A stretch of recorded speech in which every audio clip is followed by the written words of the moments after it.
un cuadro, un círculo, un diagrama que tiene varios círculos. Y esto es mi propuesta para ustedes acerca de cómo estudiar las religiones. Como vimos anteriormente, religión tiene que ver con todo. Las religiones tienen que ver con la cultura, con las vacaciones, con la vestimenta, con la política, con todos los aspectos de nuestra vida. Entonces, partiendo de esta idea, si las religiones tienen que ver con todo, entonces es realmente un problema tratar de estudiar las religiones, o todo se nos va a hacer engrudos, se nos va a hacer como una bola de engrudos si no aprendemos a diferenciar los diferentes niveles en los que las religiones se manifiestan. Entonces vamos a partir de este concepto que vimos al final de la sesión pasada, que es lo que se concibe como religión. Religión decíamos que quiere decir religar, o yoga, este concepto de lazo en sánscrito para las tradiciones orientales, que lo que nos está hablando es ese momento, esa religación o esa conexión con lo sobrenatural o con lo espiritual, con la parte espiritual. Entonces, eso es el objetivo de las religiones y eso es el punto central de todas las religiones. Aquí lo tenemos nosotros en este diagrama en el centro con la palabra fe. Hice otro grabado, hice otro esquema donde le quité fe y puse espiritualidad, pero no he sabido subirlo aquí a la pantalla, pero vamos a utilizar este que es anterior. De todos modos, nos sirve para los objetivos de esta sesión. Esta parte que aquí dice fe y que en realidad se refiere a la espiritualidad, se refiere como a este momento de la religación, de la conexión con lo sagrado, que se puede vivir como parte de una iglesia o dentro de una religión o fuera también de las iglesias o fuera también de las religiones.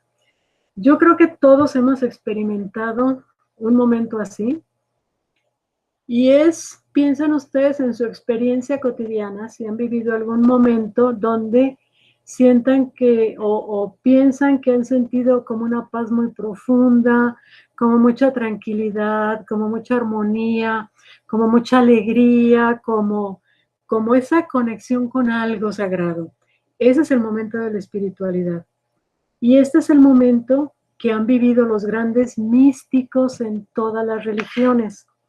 Si ustedes conocen, por ejemplo, dentro del pensamiento católico cristiano, los poemas de San Juan de la Cruz, donde habla de la unión con el amado y ese como momento de mucha felicidad, mucha fe, mucha tranquilidad, mucha alegría, ese es el momento de la mística, ese es el momento exacto de la religación. Esto puede sentirse o puede vivirse también a través de la experiencia, como les decía, contemplando un paisaje, observando el arte, alguna obra arquitectónica, alguna obra musical, alguna pintura, algo que ustedes hayan experimentado que los lleva como a sentir esa sensación como con lo sublime. Ese es el momento de la mística, ¿sí? Y este momento de la conexión con lo sagrado es el que todas las religiones deben de propiciar. Las religiones se han creado a lo largo de la historia, o han existido a lo largo de la historia para propiciar estos momentos de lo sublime, de conexión con lo trascendente, ¿sí? Y estos momentos se han expresado en diferentes textos. Entonces tenemos los diferentes niveles. Este nivel central, que es el de la mística o de la espiritualidad, fíjense cómo en este diagrama no tiene cortes con las diferentes religiones. Esto quiere decir que se puede llegar aquí a través de las diferentes religiones. Cualquier chiita, cualquier sunita, cualquier yoruba, cualquier practicante del budismo mahayana puede llegar a este nivel. Y de eso se trata. Ese es el objetivo de las religiones, vivir estas experiencias, propiciar estas experiencias de relación con lo trascendente. Y esto es la mística. Tenemos místicos de todas las religiones en todo el mundo a lo largo de toda la historia. Y estos místicos, por ejemplo, los sufís en el Islam, escriben todas estas experiencias a través de poemas. Son poemas místicos. También tenemos poemas místicos en el pensamiento cristiano, en el mundo católico, entre los hasidim judíos, en práctica, en todas las religiones tenemos como estos corrientes místicas que son como las que propician la espiritualidad y renuevan el pensamiento religioso. A lo largo de la historia, por ejemplo, viendo la historia del catolicismo, cuando las instituciones entran en su crisis más profunda, es cuando dentro de sí se va generando también este pensamiento místico. Por ejemplo, San Francisco de Asís nace o desarrolla toda su vida cuestionando, pero sin cuestionar a la institución, pero desarrollando como esta mística, que es la que renueva la Iglesia Católica a través de una espiritualidad diferente, ¿sí? A través de una nueva espiritualidad que habla de otras cosas y que la podemos comparar hasta con el pensamiento budista. Lo que dice San Francisco es muy similar a lo que dicen los budistas, o a lo que dicen los sufís, o a lo que dicen los grandes místicos, ¿no? Entonces, este momento de la fe, que más bien hay que decirle de la espiritualidad o de la mística, es como la parte central del objetivo de las religiones, esta religación, esta experiencia de lo sagrado, ¿ok? Para llegar a esta experiencia o a través de esta experiencia es que a lo largo de la historia han nacido, crecido y desarrolladose muchas religiones en diferentes momentos y contextos.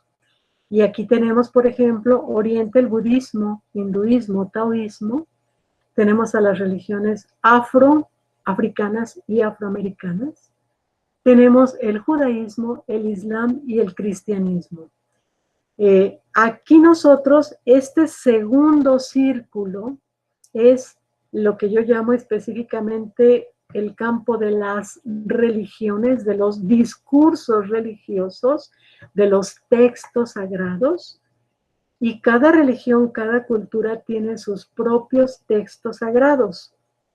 En el cristianismo tenemos a la Biblia, en el islam tenemos el Corán, en el judaísmo tenemos la Torá, en el taoísmo tenemos el Tao Te Ching y el I Ching, en el hinduismo tenemos los Vedas, en el budismo tenemos el Sutra y el Tantra, y en el campo, en el mundo de las religiones africanas y las religiones nativas que veíamos en la anterior sesión, son culturas que se han desarrollado a través de la tradición oral.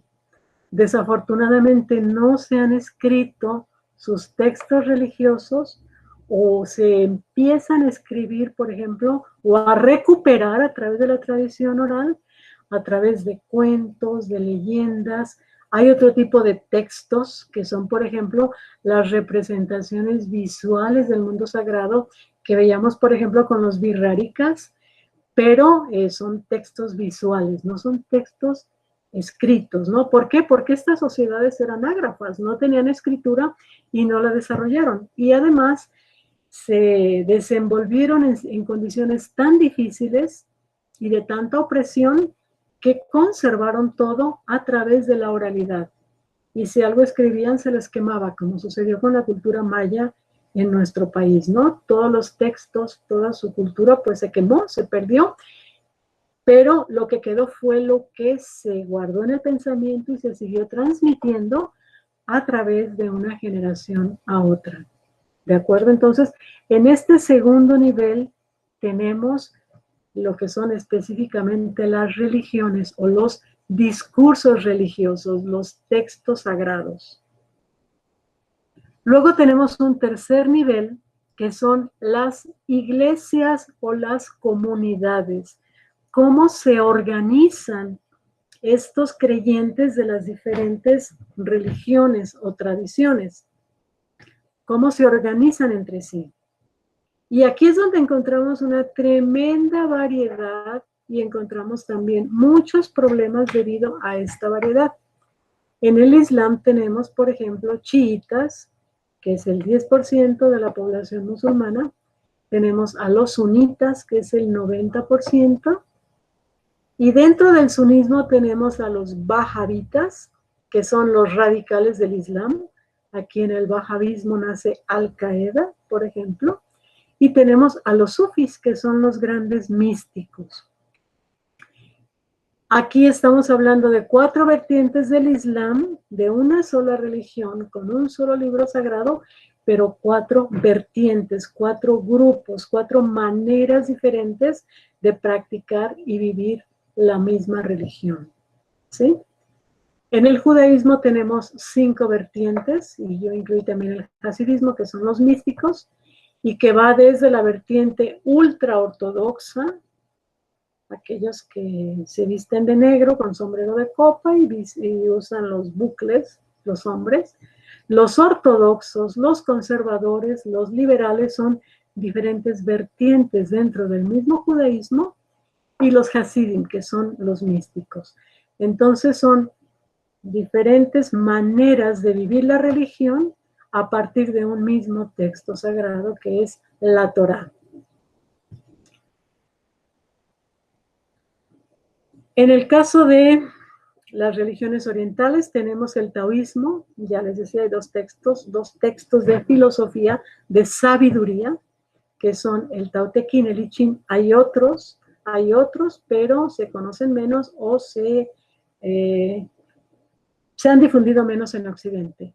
En el budismo tenemos el Sutra y el Tantra, y en el hinduismo tenemos los Vedas. Entonces, están sus libros sagrados. En el cristianismo tenemos la Biblia, y aquí habría que hacer una diferencia entre las comunidades cristianas o las iglesias cristianas que dicen la Biblia, solo la Biblia y todo en la Biblia, y las comunidades cristianas o iglesias cristianas que dicen la Biblia más otros textos.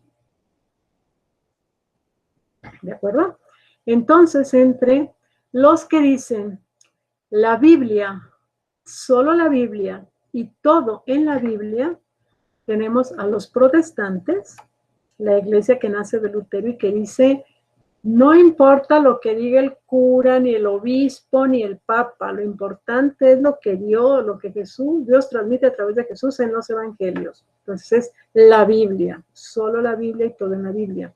Y lo que nace a partir del protestantismo, que son los ortodoxos también, las iglesias evangélicas, las iglesias pentecostales y todo este movimiento de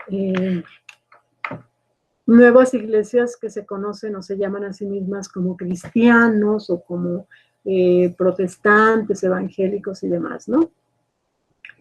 O lo que aquí tengo como nuevas. Este cuadro ya está superado, ya podré subir la nueva versión, ¿no? Entre los que tienen la Biblia y otros textos, tenemos también varias iglesias. La Iglesia Católica.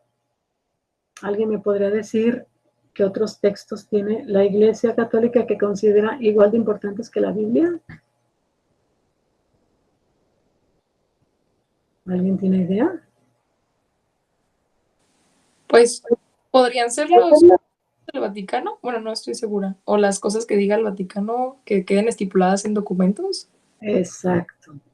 Para la Iglesia Católica es tan importante lo que esté en la Biblia como el magisterio de la Iglesia. Esto se llama el magisterio de la Iglesia y son todos los documentos que se emiten en los concilios y que son dogmas y fuentes de fe para todos aquellos que se consideren miembros de la Iglesia Católica.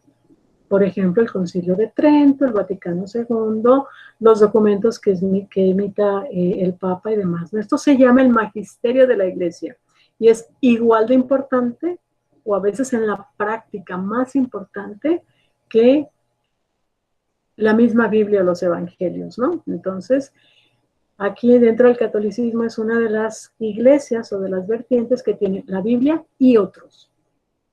Hay otras iglesias que tienen la Biblia y otros. Los mormones. La Iglesia de Jesucristo de los Santos de los Últimos Días, conocido como mormones, que son 16.5 millones de mormones en el mundo y que es de las iglesias que está creciendo más en América. ¿Y qué tienen los mormones? Tienen la Biblia porque se consideran cristianos, pero además tienen otros dos libros. El libro de Mormón, de donde toman su nombre, y La Perla de Gran Precio y Doctrinas y Convenios. Son 3 libros más que consideran igual de importantes que la Biblia. Entonces, esto marca una diferencia, ¿sí? Obviamente, quienes tienen otros textos, además de la Biblia, piensan diferente de quienes tienen solo la Biblia, ¿sí? Esto se refleja mucho en la manera como se organizan las iglesias. Y hay otra iglesia que tiene cristiana, que tiene la Biblia más otros textos, y aquí pues se van a sorprender, que es la Iglesia de la Luz del Mundo.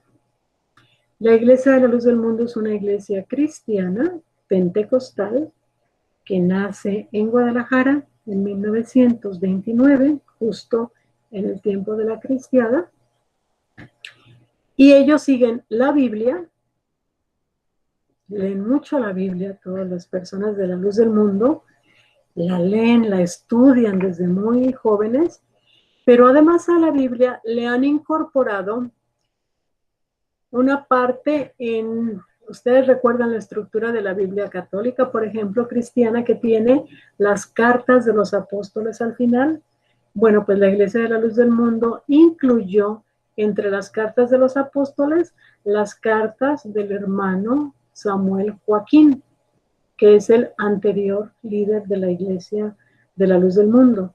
Escribió muchas cartas a todos los obispos y fieles de la Iglesia en diferentes partes del mundo, y esas cartas, así como las de los apóstoles, se incluyen en la edición de la Biblia católica.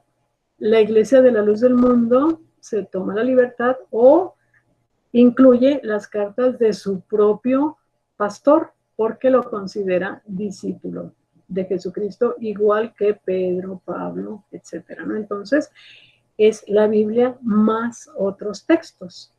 Esta es una diferencia que podríamos establecer dentro del cristianismo. ¿De acuerdo? Bueno, entonces decíamos que es aquí. Ahora, en el campo de la mística, en el centro de este diagrama de las religiones, donde encontramos la mística, nos vamos a encontrar a los místicos de todas las tradiciones y religiones. ¿Y qué es lo que escriben ellos? ¿Qué es lo que hacen ellos? ¿Cómo manifiestan esa experiencia mística de la religación? Seguramente ustedes han escuchado, leído San Juan de la Cruz, Santa Teresa. Hay una gran cantidad de místicos en todas las religiones. Rumi en el Islam. Hay muchos místicos, ahí los encuentran ustedes en la lectura del libro de la idea de Dios, donde viven esta experiencia de la fe profunda, de la mística profunda, y entonces a la hora que quieren decir eso, expresar eso que vivieron, no encuentran otra manera de hacerlo más que a través del arte, de la poesía, de la música, de la pintura, de la arquitectura, ¿sí? A través del arte. Esta experiencia sublime de la religación se manifiesta a través del arte. Por ejemplo, en el Islam, como no se puede representar ni a Dios, ni a los humanos, ni a lo sagrado, el arte se ha desarrollado mucho. Vean ustedes las mezquitas por fuera y por dentro y son una maravilla, son unas obras de arte hermosísimas.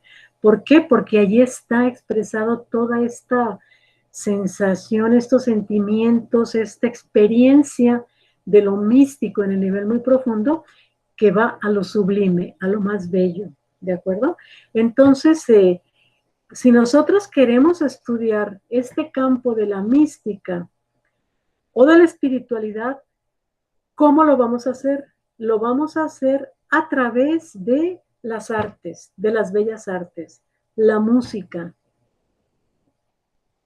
La música de Bach, por ejemplo, no es otra cosa más que la experiencia de la expresión de una experiencia espiritual que se manifiesta a través de la música, ¿no?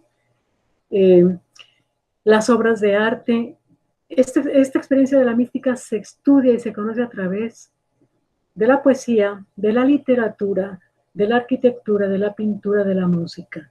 Si nosotros nos centramos o queremos estudiar este aspecto de la mística, lo tenemos que hacer a través de la historia del arte musulmán, del arte cristiano, del arte bizantino, etcétera. ¿De acuerdo?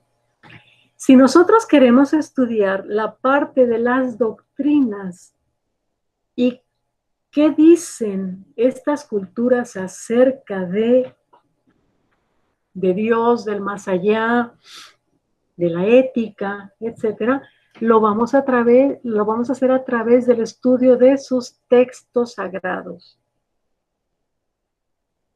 ¿Qué disciplinas nos ayudan a esto? Nos ayudan la teología, la filosofía, la historia de las ideas, la filología.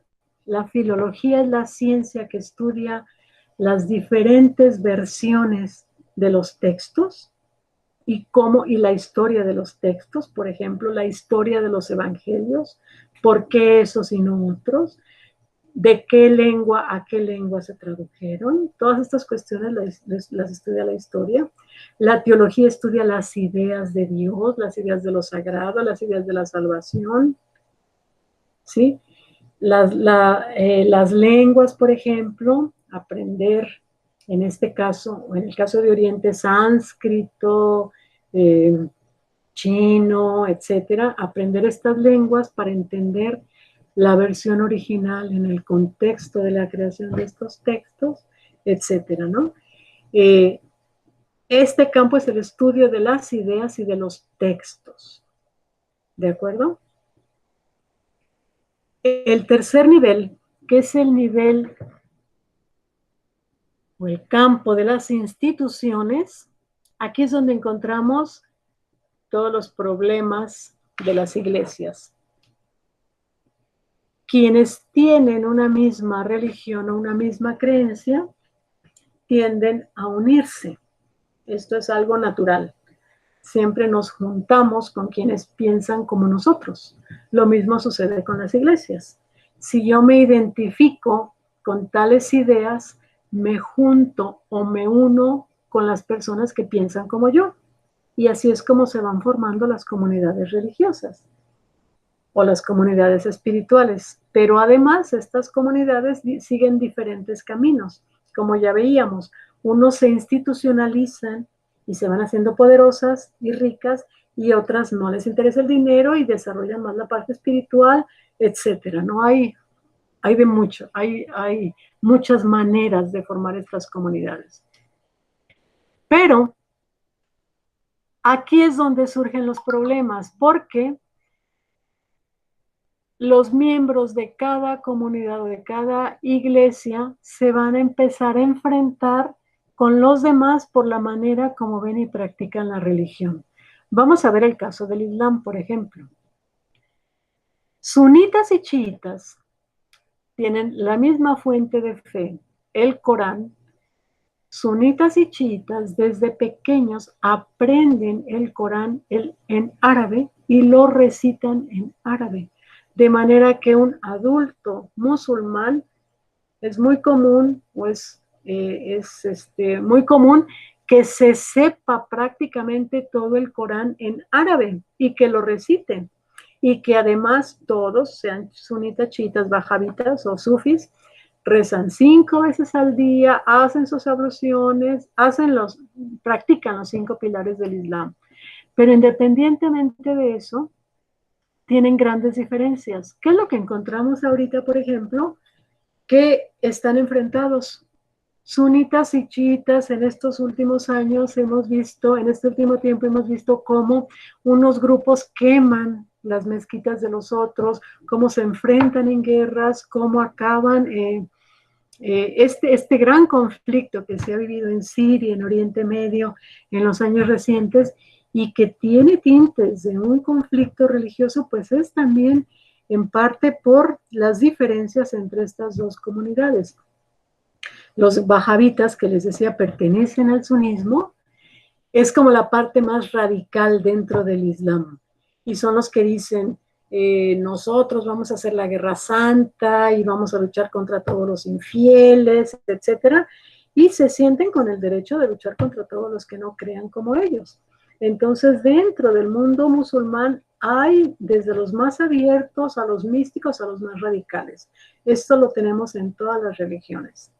En el cristianismo, en el judaísmo, en todas las religiones sucede esto, ¿no? ¿Y todo por qué? Porque es muy común entre los humanos también querer demostrar a los demás que se tiene razón y querer tener poder.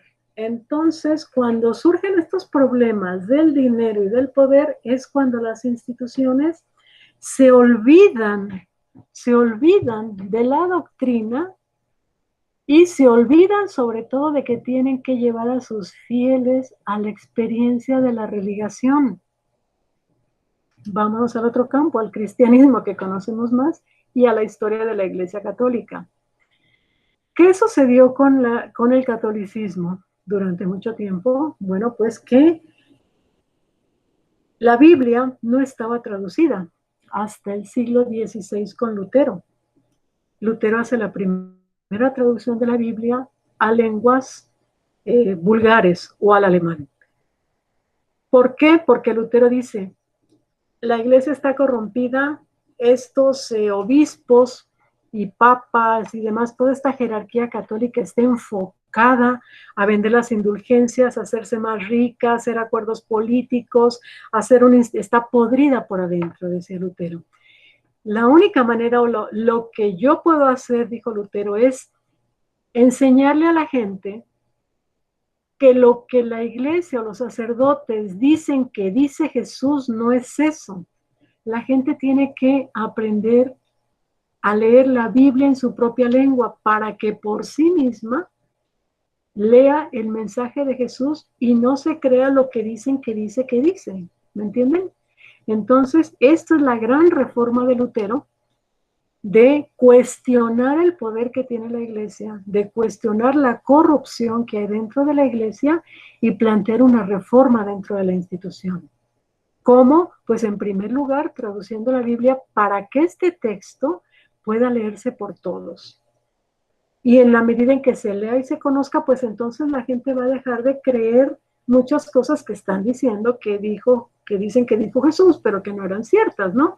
Entonces era la manera una manera muy adecuada de acercar a los católicos, es decir, de pasar, no ven ustedes mi cursor, ¿no? Pero de llevar a los católicos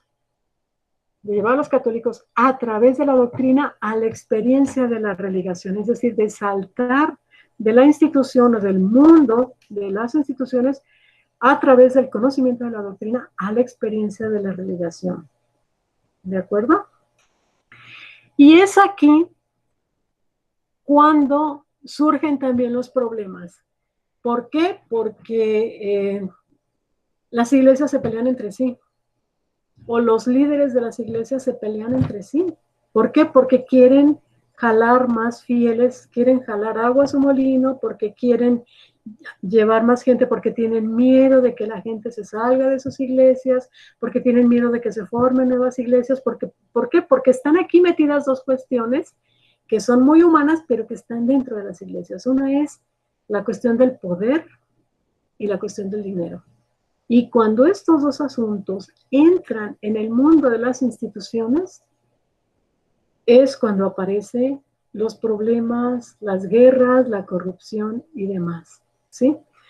Entonces, en este nivel, si nosotros queremos estudiar, por ejemplo, este mundo de las iglesias evangélicas o la historia de la iglesia católica o lo que ustedes quieran que tenga que ver con la institución, vamos a tener que valernos de ciertas ciencias sociales que nos van a ayudar a entender el complejo mundo de las instituciones religiosas. Por ejemplo, para entender al peje, por qué el peje dice esos discursos o por qué el peje actúa de esa manera, pues hay que entender el mundo de las iglesias evangélicas. O por qué el peje en sus mañaneras parece que da sermones, hay que entender cómo se forman los evangélicos, ¿sí? Porque él viene de esta tradición. Vean hasta dónde va llegando. ¿Cómo nos puede ayudar a estudiar las religiones para entender hasta lo que pasa en la política, ¿no? Entonces, ¿qué disciplinas de las ciencias sociales nos ayudan? La ciencia política, la economía, la sociología, la antropología, pero sobre todo economía y política nos van a ayudar mucho a entender los conflictos entre las iglesias, entre católicos y protestantes. ¿Por qué fue el conflicto entre católicos y protestantes? Porque la iglesia católica no quería perder su poder. ¿Por qué es el conflicto entre ortodoxos? ¿Por qué los ortodoxos no quieren integrarse a la Iglesia Católica como se hizo durante el pontificado de Benedicto XVI, que hubo tantas reuniones de acercamiento? Hubo muchas reuniones de acercamiento con líderes de las dos iglesias y los ortodoxos se han mantenido separados precisamente por estas dos cuestiones, porque dicen, ¿y por qué tenemos que subordinarnos a una iglesia institucional que tiene su cabeza en Roma y no entiende lo que pasa en Ucrania? O no entiende, no sabe lo que se vive en Estambul. Los ortodoxos dicen, no queremos una sola cabeza, queremos iglesias nacionales que administren sus propios recursos y que gobiernen a los fieles de su propio país, porque los van a entender más. Entonces, cuando la Iglesia Católica hace todos estos acercamientos y los invita y demás, dicen, pensamos lo mismo, tenemos el mismo texto, tenemos diferencias en los rituales, pero no nos queremos sujetar a ustedes, ni les queremos mandar nuestro dinero. No lo dijeron pues, pero obviamente esta es una de las razones, ¿no? Entonces, bueno, pues esta es una de las grandes diferencias. Poder y dinero siempre están detrás de las relaciones entre las comunidades de creyentes. Y el último nivel, pues, es el de dónde están. En este nivel de dónde están, nos ayuda mucho a entender la demografía, la historia, la antropología. ¿Sí? ¿Para qué sirve esto? Esto les va a ayudar a ustedes para que a la hora que planteen sus temas de investigación o quieran comprender un fenómeno religioso, piensen en este esquema y se ubiquen. ¿Qué quiero estudiar y desde dónde? Y no entender esto ha llevado a muchos errores. Esto a nivel metodológico. Por ejemplo, hay quienes dicen que católicos, protestantes y evangélicos son diferentes religiones y que tienen diferentes dioses. Y eso es una mentira garrafal que dicen investigadores muy renombrados. ¿Por qué? Porque no entienden esto. Pensar que cada iglesia tiene su propio Dios o que por ser iglesias diferentes son diferentes religiones es un error tremendo. Esto no lo pueden decir ustedes. No lo podemos decir. Es ignorancia tremenda. Una religión, la religión es el cristianismo. Los ortodoxos son cristianos. ¿Se acuerdan cuando vimos las gráficas de cuántos creyentes? Los evangélicos son cristianos. Los pentecostales son cristianos. Los protestantes son cristianos. Los católicos son cristianos. Es una sola religión con diferentes iglesias. ¿Se entiende? Y con el mismo Dios, la misma idea de Dios, porque esa idea de Dios está expresada en su texto básico, que es la Biblia. No hay muchos dioses. Hay por ahí un libro famosísimo, Guadalajara, una ciudad donde habitan muchos dioses. ¿Por qué? Porque dicen que cada iglesia evangélica tiene su Dios. Eso es una tremenda mentira. Eso es ignorancia total. Bueno, entonces, si queremos estudiar, por ejemplo, a las nuevas iglesias evangélicas, queremos estudiar a los pentecostales de Brasil, tenemos que saber dónde nos ubicamos, que están aquí entre las iglesias pentecostales. Luego tenemos que ver el último círculo, dónde se ubican geográficamente, ver cuáles son sus textos, de dónde vienen sus ideas religiosas, si es solo la Biblia o si es la Biblia más otros. Tenemos que ver cuál es su fuente de fe, cuál es su creencia, y luego ver sus prácticas y ver las formas como hacen sus rituales y cómo se relacionan con las otras comunidades y con la sociedad. ¿De acuerdo? Entonces, vamos a trabajar todos los niveles, o cada quien dice, en lo particular, en mi investigación, yo voy a estudiar solo el campo de las ideas, solo el campo de los textos. Y entonces lo voy a hacer a través de análisis de discurso, a través de la filología, a través de la teología, etcétera. O puedes decir, todo se vale. Dentro de este amplísimo mundo complejo, todo se vale y todo es bienvenido. Todo aporta. O puedes decir, a mí me interesa estudiar las comunidades religiosas y sus conflictos o su relación con la política, cómo participan en las elecciones, por ejemplo, ¿no? Y esto lo vas a hacer a partir del tercer nivel, de las iglesias, y te vas a auxiliar de la ciencia política, la sociología, la economía. ¿De acuerdo? Sí. Ok, entonces traten de entender este círculo, este diagrama. Creo que puede ayudar mucho, dice mucho. Esto que les expliqué fue a nivel metodológico o epistemológico de cómo estudiar las religiones, porque las religiones tienen que ver con todo. Tienen que ver con la experiencia de la religión, también tienen que ver con los textos, también tienen que ver con la política y la sociología de cómo se organizan, y todo esto tiene que ver con la historia, los textos, la sociología, todo tiene que ver con la historia, o con la geografía y la antropología, dónde están, cuántos, dónde, cómo se mueven de un lugar a otro, etcétera, ¿no? Esto es a nivel epistemológico.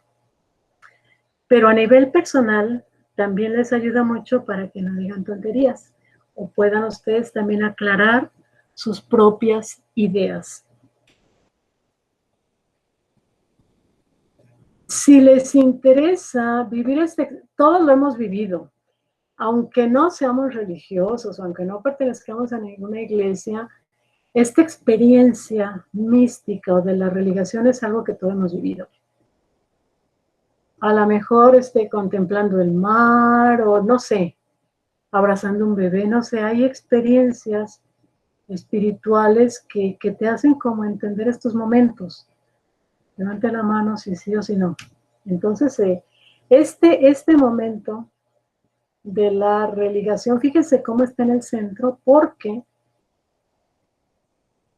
a nivel personal o a nivel social también podemos entender qué tan dialogantes y abiertos somos o podemos ser dependiendo de dónde nos ubicamos. Si yo me ubico aquí en este campo de cristianos, donde dice evangélicos o protestantes, digamos, o católicos o lo que sea, y desde allí quiero contemplar todo el universo de las religiones, ¿qué es lo que voy a ver? Voy a ver lo que está al lado, lo que me queda cerca, ¿sí? Voy a ver a los protestantes, voy a ver un poco a las otras comunidades, voy a ver mi discurso, pero mi visión del mundo religioso va a estar muy cerrada. Y por lo tanto, todo lo que no alcance a ver, lo que está fuera de este campo de mi visión, va a ser lo extraño, lo desconocido y lo equivocado.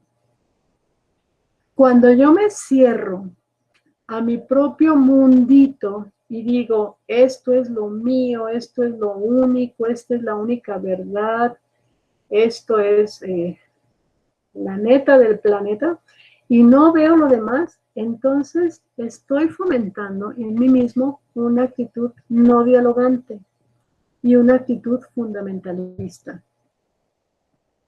Estos son los fundamentalistas, los fundamentalismos. Aquí nacen en el no querer ver qué es lo que hay, además de lo mío propio. Si yo me ubico, por ejemplo, en el campo de los chiitas y desde allí me cierro y digo, lo mío es lo único verdadero y no veo todo lo demás, no puedo ver desde allí o de este cuadrito donde dice chiitas todo el amplio mundo de las religiones. Mi visión es muy reducida. Me ubique donde me ubique en cualquier punto, mi visión va a ser muy reducida. Y si se fijan, es más reducida cuando te enfocas desde el punto de vista de una iglesia o de una comunidad religiosa. Tenemos aquí en el cristianismo un montón de variedades. Aquí hay 1, 2, 3, 4, 5, 6, pero hay cientos de iglesias o de comunidades cristianas que viven el cristianismo de manera diferente. Y aquí hay una gran variedad, pero en la medida que te vas entrando al discurso, por ejemplo, a la Biblia, hay menos variedad. Y este discurso de la Biblia puede dialogar con el Corán, puede dialogar con la Torá. La Torá está incluida en la Biblia, es el Antiguo Testamento, y en el Corán está toda la historia de Jesús, la historia de María y está el Antiguo Testamento. Entonces, en este nivel de los textos hay mucho diálogo. Lo mismo sucede con los otros textos. Puedes tener tu visión o tu diálogo con las diferentes religiones a partir de esos textos sagrados y te vas a encontrar que hay muchas cosas en común. Que todas las religiones, hay por ahí una investigación que hace Joseph Kitagawa, donde encuentra los puntos de unidad de las religiones. Luego se los paso si les interesa, ¿no? Pero en realidad los textos religiosos, como son revelaciones sagradas, entonces dialogan mucho o tienen ideas muy similares, ¿no? Las diferencias están, como decíamos, en el mundo de las iglesias o de las comunidades. Y, bueno, nada más para cerrar, creo que ya se nos hizo tarde. ¿Desde dónde puedo fomentar el diálogo interreligioso? Desde el punto central, que es el punto de la fe. Desde allí puedo observar hacia todos los demás. Desde el centro puedo ver hacia todos los demás lugares. Y en el centro confluyen también los grandes pensadores o los grandes místicos de todas las religiones. Entonces, desde el centro de tu propia fe, de tu propia espiritualidad, es donde puedes tú dialogar con todas las religiones en un clima de respeto. ¿Sí? Bueno, voy a dejar aquí, se me vino el tiempo, me encantó estar hablando de esto. Si tienen preguntas, por favor, escríbanme en el correo o podemos dialogar de esto en la siguiente clase. Me preguntan que dónde está este texto, la introducción del libro de la idea de Dios en Guadalajara. No está el esquema aquí lo tienen ustedes, pero está toda la explicación. búsquenla allí, léanlo y traten y hagan su reseña sobre esto. ¿De acuerdo? Creo que les va a ayudar mucho y a mí también para ver si se va entendiendo o no. ¿Tienen alguna pregunta, algún comentario? Vamos a revisar aquí los chats. Esto es el libro para el reporte de lectura, es eso, ¿no? La introducción de la idea de Dios en Guadalajara.